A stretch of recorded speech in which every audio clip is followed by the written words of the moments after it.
Chapter 12, The Subconscious Mind, The Connecting Link. The subconscious mind consists of a field of consciousness in which every impulse of thought that reaches the objective mind through any of these five senses is classified and recorded. From here, thoughts may be recalled or withdrawn as letters may be taken from a filing cabinet. You may voluntarily plant in your subconscious mind any plan, thought, or purpose which you desire to translate into its physical or monetary equivalent. The subconscious acts first on the dominating desires that have been mixed with emotions such as faith. The subconscious takes whatever is the dominating and acts on it, good or bad. Whatever is there goes first. It's very important to be conscious of that part right there. You have to understand that first. You must understand that first. You cannot entirely control your subconscious mind, but you can voluntarily hand over to it any plan, desire, or purpose you wish to be transformed into concrete form. Let's use the example of learning a jab, right? Let's say you've never fought before and you instinctively, that's how you throw a punch, all ugly and shit. When you first learning how to jab, you might not understand, like, you're not supposed to like push like this, but rather like the force has nothing to do with your hand at all. You have to consciously think, oh, it comes from my back. Oh,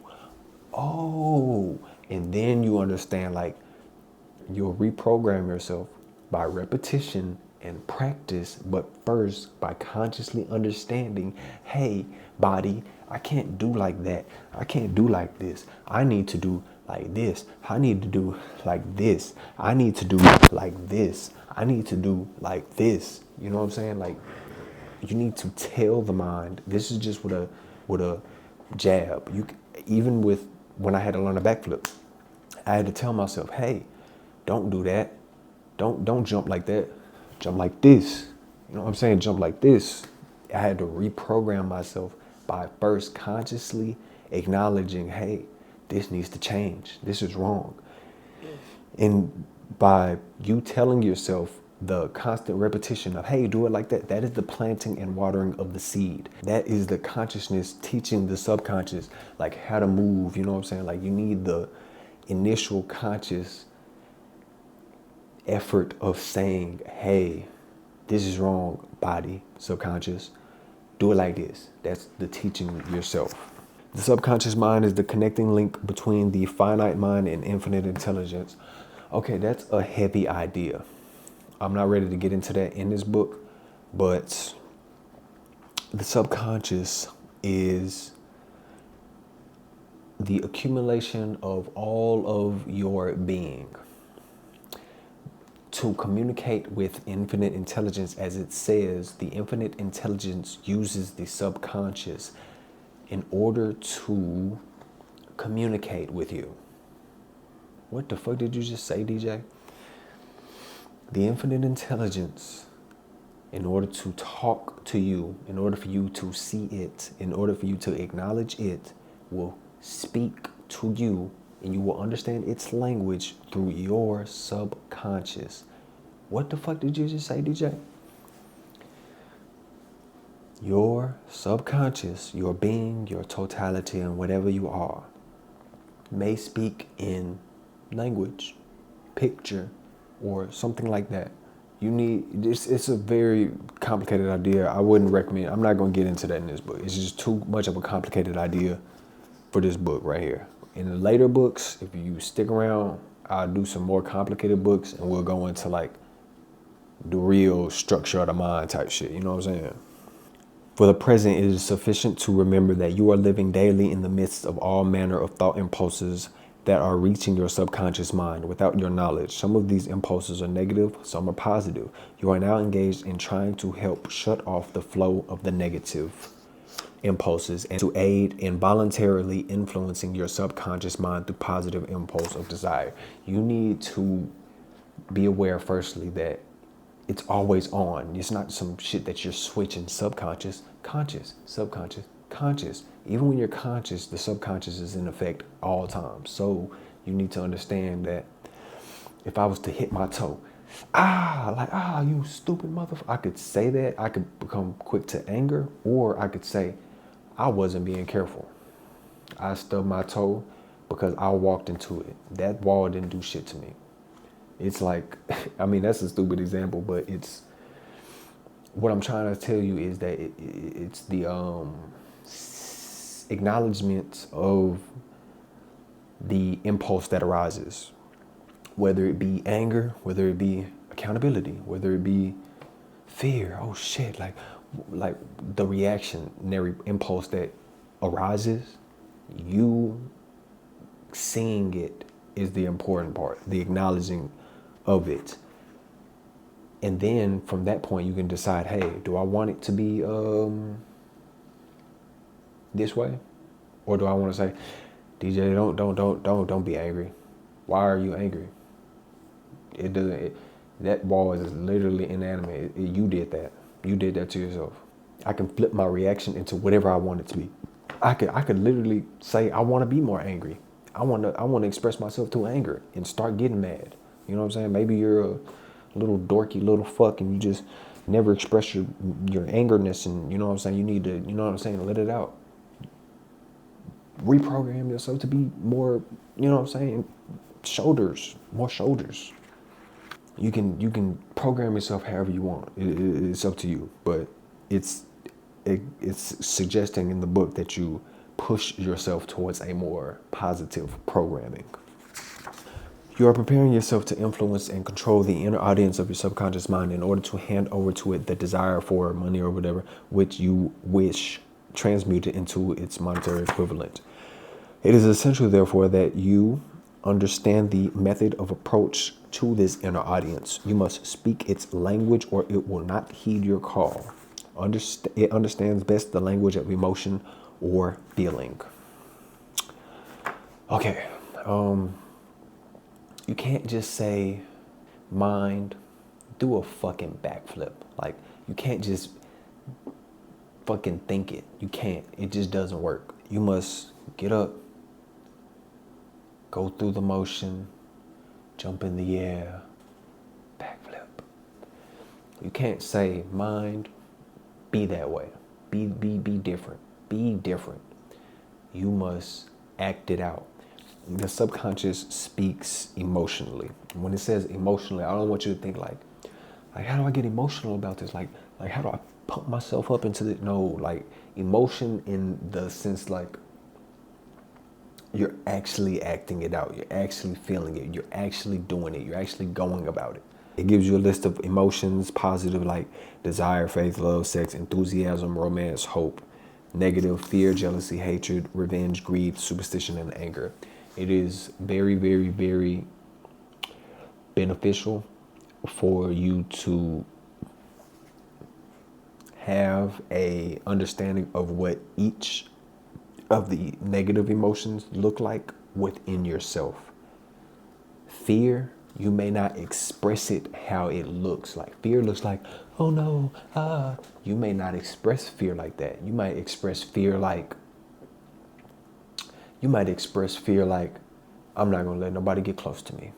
That is how I expressed myself for a long time. I thought that was actually strength, not needing anybody, but that was actually fear. It was actually, wow, I don't trust anybody. I don't want to have anybody close to me. It is important to see how you express these emotions. You may not express jealousy like, hey, get off my girl. You might not express it like that. You might express jealousy as like, oh, okay, like, all right, like you might do on some like, it looks cool, but, or you may not express your jealousy at all. You may internalize your jealousy. It is how you experience the emotion, how you express the emotion. I don't want you to look at these emotions like, I don't experience hate. You might express hate differently. I don't want revenge. You might have a very well sense of justice and you might not even know it. Emotion of greed, like how do these emotions appear within you? How do you directly experience them? And it's good to know that because you need to see how it plays out within you. And when you do experience it in your life, then you're able to like catch it. You're able to change it. You're able to maneuver it, manipulate it. You know what I'm saying? You have a degree of control. If you pray for a thing, but you have fear as you pray that you may not receive it or that your prayer will not be acted upon by infinite intelligence, your prayer will have been in vain. This is called doubt. If I say something, but I don't really believe it, there's no emotional charge within it. Rather, the emotional charge is of doubt. The emotion that I'm expressing is doubt. You can often hear it in the voice. And more often than not, this is actually how it's going to go for you in the beginning. You will not automatically believe what you are saying and telling yourself. You will have doubt because you have no experience with it being otherwise. Doubt, self-doubt comes from desire not actually being actualized. You not actually seeing it. You have no reference. All you know is what has always been. Therefore, you cling to that. That is a normal emotion to have initially. At first, in the beginning. After a while, the doubt will progressively lessen. And once you begin to prove yourself to yourself, once you begin to achieve, you must first see yourself accomplish something in order for doubt to go away, because doubt is the acknowledgement that it's not real yet. Doubt is not a bad emotion, or it's not a emotion that's like, oh my God, it's like, I don't believe in myself. It's, I haven't proved myself to myself. Therefore, doubt exists. A person who has proved themselves to themselves has no doubt. They speak with conviction. You can hear it in their voice, and the tone of voice is not of doubt. It's like a guy, like if he goes up to a girl like, hey, like you can feel it, the emotional frequency behind it. If it's doubtful, if it's not sure of itself, you can see it, you can hear it. You know what I'm saying? You can feel it. You can feel it within your own body. The subconscious mind is the intermediary that translates one's prayer into terms that infinite intelligence can recognize, presents the message, and brings back the answer in the form of a definite plan or idea for procuring the object of the prayer. Think about it. If you're telling yourself like, man, like I can't do this shit, you immediately close off all the doors to having an idea that can get you through whatever it is that you're trying to get through. The subconscious, the actual feeling of things, how I actually really truly am being about this, does matter to the most highest degree when it comes to this mental stuff, the mind and all of these things, the subconscious, the conscious, all this shit plays a very crucial role in how you perceive, essentially. Your perception is all this really matters. The biggest takeaway from this is to change your perception. Faith and fear make poor bedfellows. Where one is found, the other cannot exist.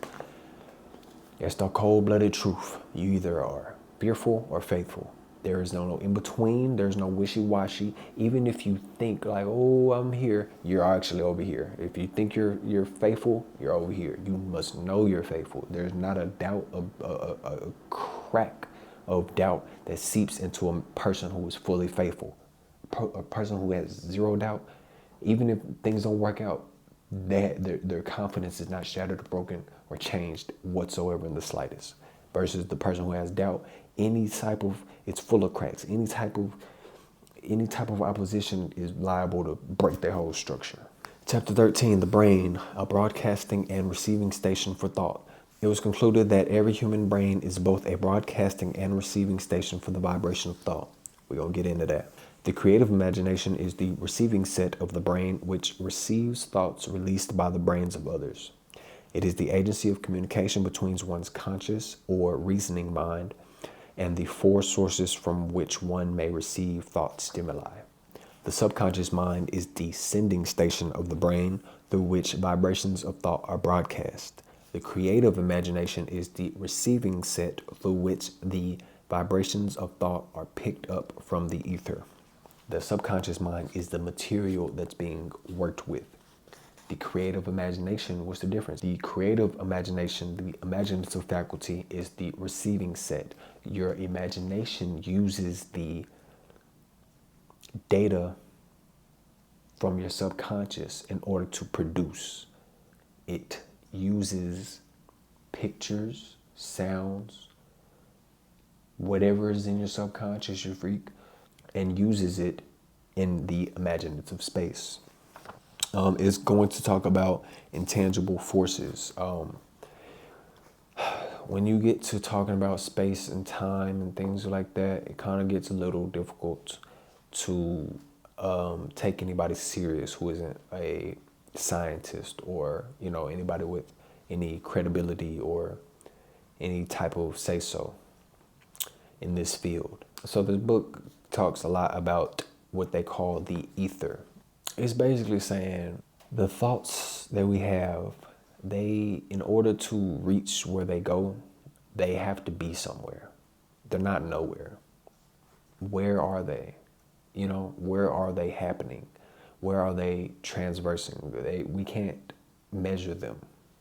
So the ether exists as a way to imagine the process through which the thoughts get places and travel. It speaks on like the broadcasting station, like a way for these thoughts to get transmuted to one place from another, from infinite intelligence to your subconscious to your, you know, conscious mind. There has to be a medium for which it exists. They call that the ether, the place where these vibrations go on.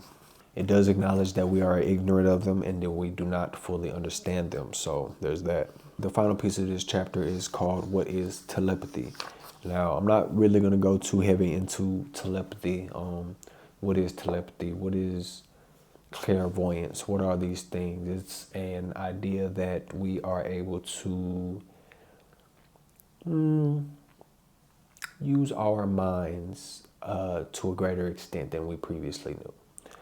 Maybe we are able to predict things and see things past our normal understanding. Telepathy, the ability to communicate without speech.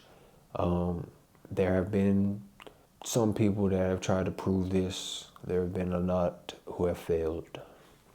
This is not really a recreatable thing. From my studies of the mind, I do believe that there is something there. I do believe that there's something that goes on with telepathy and clairvoyance. I do believe that we are capable of influencing the material world some way, shape, or form through the mind. I haven't figured out how to do that. If I do, I'll let y'all know. But for now, we'll leave it. Yeah, it's a very small section in the book if you want to read it. Page 246. Chapter 14, The Sixth Sense, the door to the Temple of Wisdom. The sixth sense defies description. I'll do my best to help y'all understand exactly what are they talking about when they say sixth sense. It cannot be described to a person who has not mastered the other principles of this philosophy, because a person has no knowledge or experience with which the sixth sense may be compared. Understanding of the sixth sense comes only by meditation through mind development from within. Okay, so in order to understand the sixth sense, let's go through the five senses. You have smelling, touching, tasting, seeing, hearing. Smelling, touching, tasting, seeing, hearing, yeah. If you take away those senses, you have what left? You have imagination. If you can't touch anymore, can't taste anything anymore, can't hear anything, can't smell nothing, can't see nothing, what is left? Imagination. I believe that they think that the imaginative faculty, the third eye, the sixth sense is that playground. which is the realm of like thought. That is an actual sense that all of us have. We have a sense of it.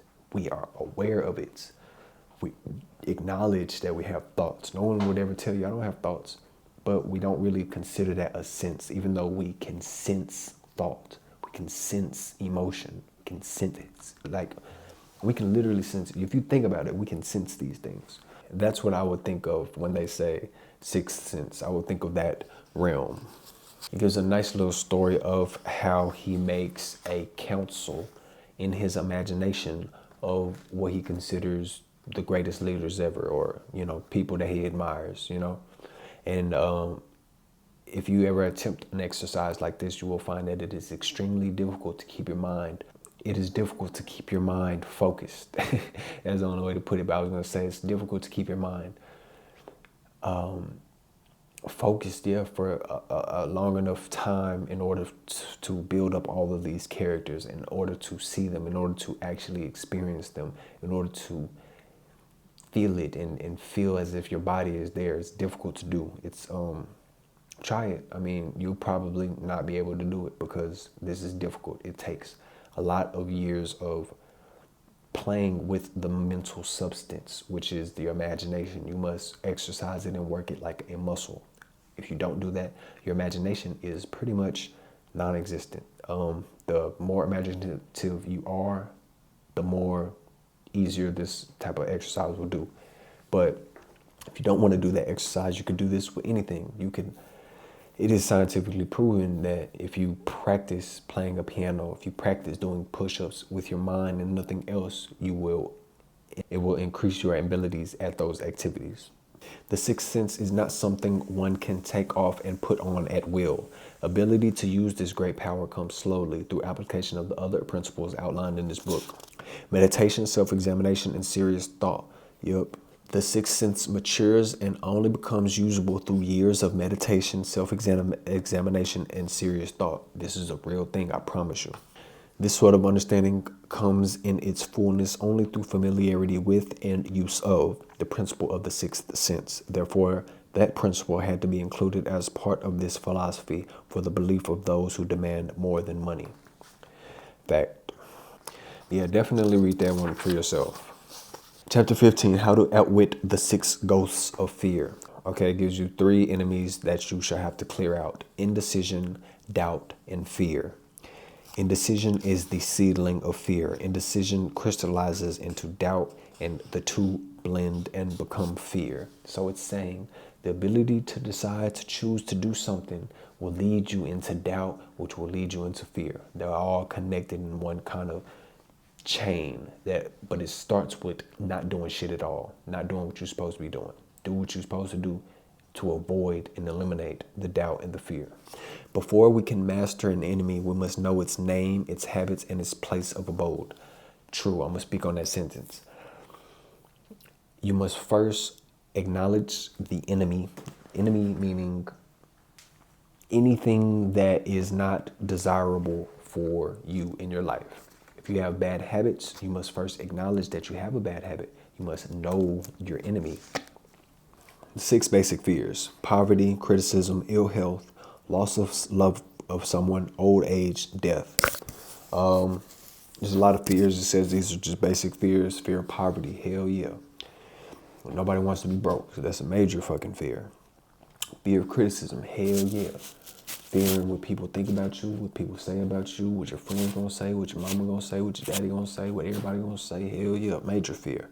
Fear of ill health. Nobody wants to be fucking sick, bro. Sickness is just terrible. The loss of love of someone. Hell yeah. What if they don't love me no more? We just talked about how important love was. The fear of old age, man. Nobody wants to get old. Nobody wants to die. And the fear of death, because nobody wants to die. Fears are nothing more than states of mind. One's state of mind is subject to control and direction.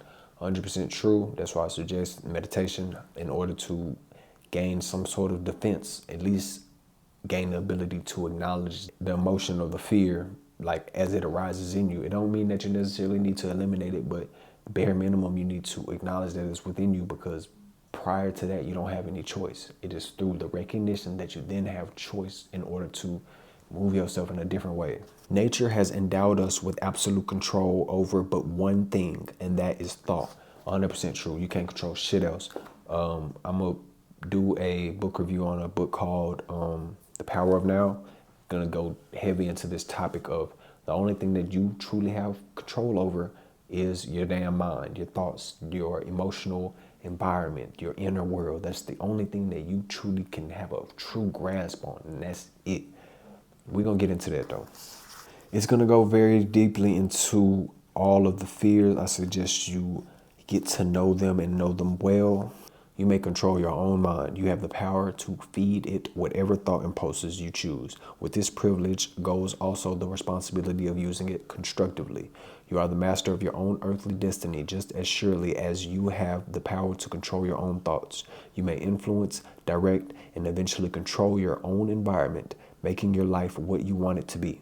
On the other hand, you may neglect to exercise that privilege that is yours, to make your life to order, thus casting yourself upon the broad sea of circumstance where you'll be tossed hither and yon like a chip on the waves of the ocean. It's true.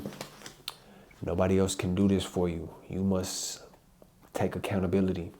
I wish the world was like that. It is like that, but I wish it was obvious that everybody got to pick up their own slack. Everybody got to do it themselves. Every single person has to make that inner journey, inner walk by themselves, and it cannot be done for you. You can't do it for nobody else. You got to do it yourself. Acknowledgement, self-change. 2 steps you got to have before you can make any difference in your life, any difference in your mind. Take it serious if you can, if you're strong enough.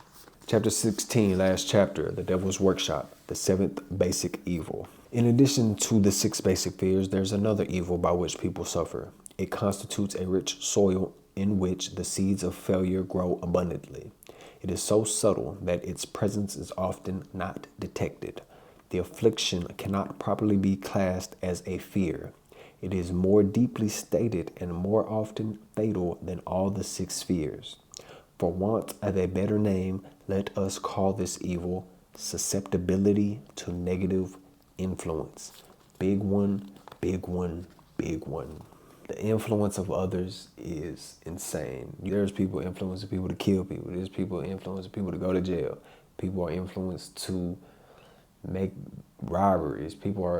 Some people are inspired. Some people are influenced to be good people and to go to the gym or to look good. Or we know how susceptible inspiration is, but the negative inspiration and whatever you want to classify as negative is, up to you. But it's true that it is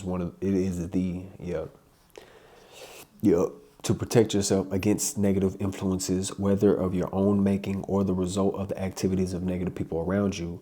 Recognize that you have a willpower. Your willpower and the strength of it will determine whether or not you are influenced by negative people or not. You can be surrounded by negativity and say, I'm not going to indulge in any of this.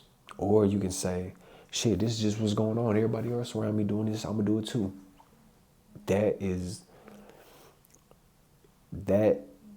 That wave catches so many people. That wave of negative influence catches so many people. It is just like we just doing it just because they doing it. Or sometimes it's just 2 people just doing it just to do it. It's not really any thought. They're just going on with whatever's going on.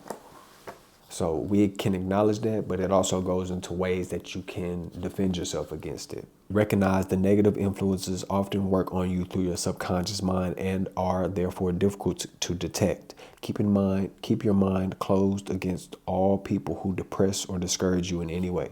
Remember I just told y'all about my girlfriend from a long time ago who wanted me to just sit there. She was trying to influence me to sit there and just watch TV and just do nothing, like watch meaningless TV all day when I was trying to read a book. But my willpower said, man, hell no, fuck this. I'm done with this. I'm not doing this. And I had to change my environment. I had to say, she's a bad influence on me. I don't need her around me no more. And the next thing it says, deliberately seek the company of people who influence you and think and act for yourself. It sucks, bro, cutting people off. I know, but like, you know what's right. And you know the people that should be around you and the people that shouldn't be around you. And sometimes we got love for these people. It just spoke about the fear of loss of love for someone as a fear. That can be a friend. That could be a brother. That could be somebody who's negatively impacting us, but we got love for them. So we continue to engage with them and have a relationship with them and do things with them. I get it. I totally understand. But as long as you know that you have a choice, I can't do nothing about it. Without doubt, the most common weakness of all human beings is the habit of leaving their minds open to the negative influences of other people. So many people do shit, bro, just because other people doing that shit, bro. The only way to break out with this is your will has to be strong enough. You might not be strong enough. I pray that you are. I pray that you can develop your way up into that point. Yeah, the book ends with a series of questions that you have, kind of reiterates a few points. Yep, that's pretty much how it finishes up. This is a good book. This is a beginner book that I started off with when I was in my early 20s. It's a good book. I've read it 4 times straight over the years. Definitely a good book to start with to introduce you into changing your mind, into bettering yourself, into learning about things like the conscious, the subconscious, the thoughts, the desires, the emotions, things like that. Good book in order to go over those type of things, or at least, you know, introduce them. I'm gonna get into some more advanced books in the future, but for now, that's Think and Grow Rich. I'm gonna continue to give my unfiltered reviews. And yeah, definitely take a look at how I spelled it. That should give you a hint as to who it's directed to and who I'm trying to communicate to and who I'm trying to encourage to read. It is up to us to educate ourselves. Like I said in the beginning, like, it's not enough to just skate by in school or go to a university or college. That's not enough. You must pursue knowledge on your own, and you don't have the excuse because the internet is the totality of human knowledge. You have access to it. You have access to all books. You can find a way. I found every book ever for free. You can too. I don't care if y'all like or subscribe, but comment for sure. Like, definitely let me know like how y'all feel about this. This is a book that y'all read. Could you keep up? I'm getting into some more advanced books than this. This is like very, very, very entry level book, but it's still a good book to start you off with in the beginning. Definitely one of them ones. Started me off my whole little journey. So yeah, that's Think and Grow Rich. Stay tuned for the next one.